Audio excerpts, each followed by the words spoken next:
is the CIA and the military-industrial complex trying to figure out how the fuck do we keep everybody on board for war in Afghanistan.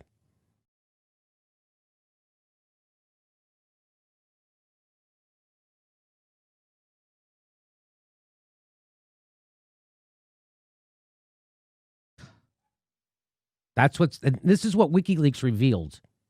That's why they're trying to kill him.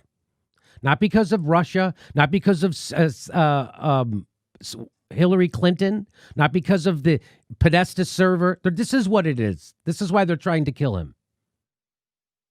Because he got in the way of the war machine. This document reveals the CIA's discussion of how to manipulate public opinion to ensure it remains at least tolerant, if not supporting the endless war. That's what that did. I'm sure having the media never talk about the Afghanistan war helps. I'm sure that's a big help. What prompted the memo was the CIA's growing fears that the population of Western Europe was rapidly turning against the war on terror generally and the war in Afghanistan specifically. Because their media talks about it a little itty-bitty bit. The agency concluded its best and only asset for doing that. For doing what? To keep the population of Western Europe from turning against the war on terror generally and the war in Afghanistan specifically. What was their best way to do that? Its best bet and only asset for doing that was President Obama and his popularity in Western European cities. In other words, the CIA gathered together with the military-industrial complex and said, yes, we can. You take on the intelligence community, they have 6 ways from Sunday at getting back at you. That's how we'll do this with Barack Obama. The problem in 2010 was that there was an increasing awareness in Western Europe of how anathema the war in Afghanistan was to their values, how wasteful were the resources expanded, and how little of any of it had to do with the quality of their own lives.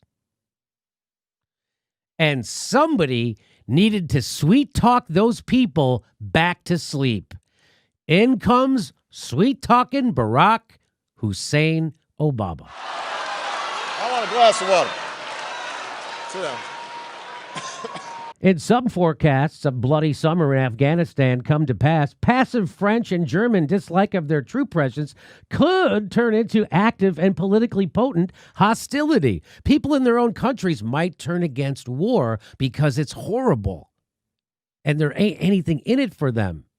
So how do we convince them to stay going along with the war? This is, by the way, one of the great tragedies of the Bush administration.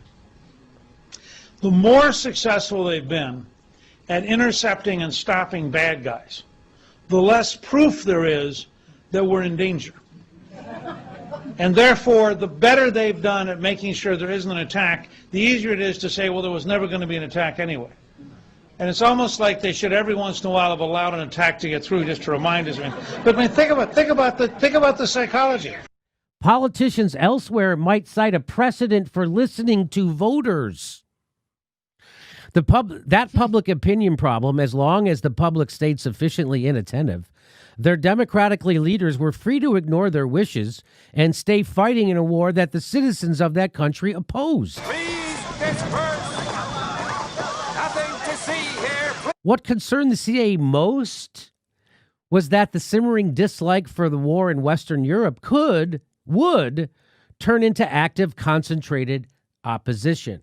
So the confidence of the French and German publics in President Obama's ability to handle foreign affairs in general and Afghanistan in particular suggests that they would be receptive to his direct affirmation of their importance. So what they're saying is the French people and the German people trust Barack Obama.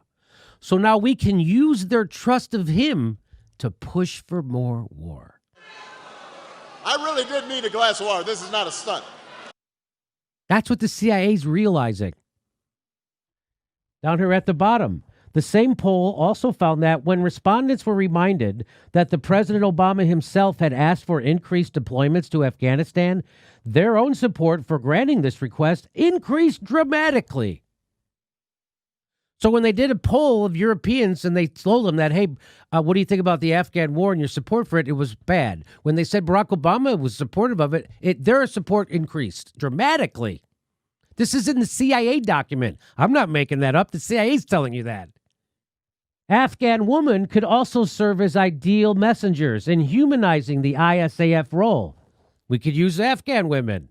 How about down here? Media events that feature testimonials by Afghan women would probably be most effective if broadcast on programs that have large and disproportionately female audiences.